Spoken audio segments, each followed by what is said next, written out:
سترہ اور نمازی کے درمیان سے گزرنے والے کو دوران نماز ہی ہاتھ سے روک دینا جائز ہے۔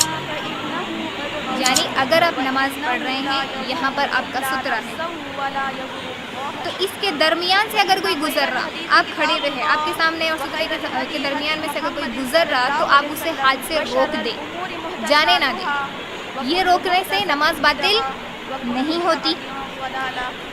سترہ یعنی میری بہنوں، سترہ یعنی وہ چیز جسے نمازی اپنے آگے کھڑا کر کے نماز پڑھتا ہے تاکہ اس کے آگے سے گزرنے والا سترے کے آگے سے گزر جائے اور گناہگار نہ ہو۔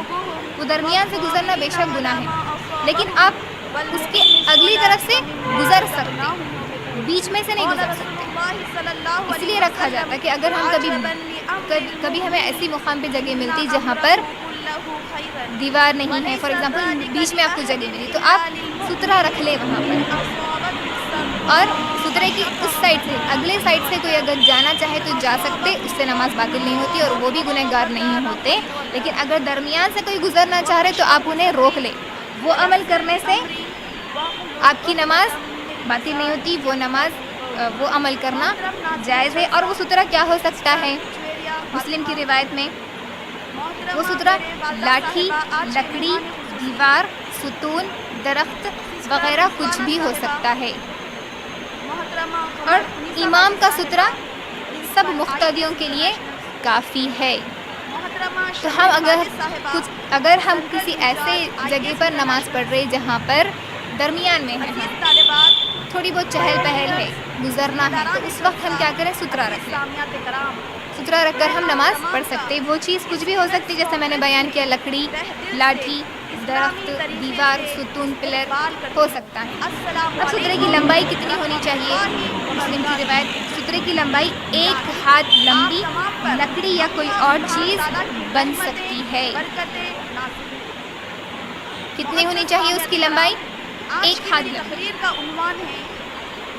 اگر ایسی کوئی چیز ہے تو وہ سامنے رکھ لیں اور ہم نماز پڑھ سکتے ہیں۔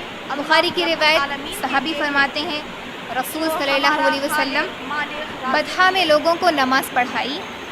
نبی صلی اللہ علیہ وسلم کے سامنے ایک لکڑی نصب تھی، آپ نے 2 رکعت ظہر پڑھائی اور 2 رکعت عصر کی نماز پڑھائی۔ اس وقت لکڑی کے دوسری طرف سے عورتیں اور گدھے گزر رہے تھے، چلے جا رہے تھے۔ تو دوسری طرف سے گزرنا درست ہے، لیکن درمیان سے گزرنا نہیں ہے۔ اگر کوئی ایسے گزرے تو اسے روک لیں، وہ روکنا جائز ہے۔ اسی طرح ایک اور روایت بخاری کی، رسول صلی اللہ علیہ وسلم نے فرمایا جب کوئی سترے کی طرف منہ کر کے نماز پڑھ رہا ہے اور کوئی اس کے آگے سے گزرنا چاہے تو وہ اسے روک دیں۔ تو ان حدیث سے معلوم ہوتا، ہمیں یہ بات معلوم ہوتی ہے کہ ہم انہیں روک سکتے ہیں۔ نبی صلی اللہ علیہ وسلم نے بھی سامنے سترہ رکھا تھا تو اس کی دوسری طرف سے عورتیں اور گدھے گزر رہے تھے، تو یہ عمل جائز ہے، کر سکتے ہیں۔ اور اگر وہ انکار کرے تو اس سے لڑائی کرے، اس لیے کہ وہ شیطان ہے، یعنی کہ ہمیں روک دینا چاہیے، ہمیں گزرنے نہیں دینا چاہیے۔ اسی طرح نمازی اور سترے کے درمیان سے گزرنا منع ہے، بے شک اگر آگے سے کوئی لیٹا ہوا ہو تو کوئی حرج نہیں۔ میری بہنوں اچھا غور سے سمجھیں اس بات کو، گزرنا منع ہے۔ اگر کوئی آگے لیٹا ہوا ہو تو اس میں کوئی حرج نہیں ہے۔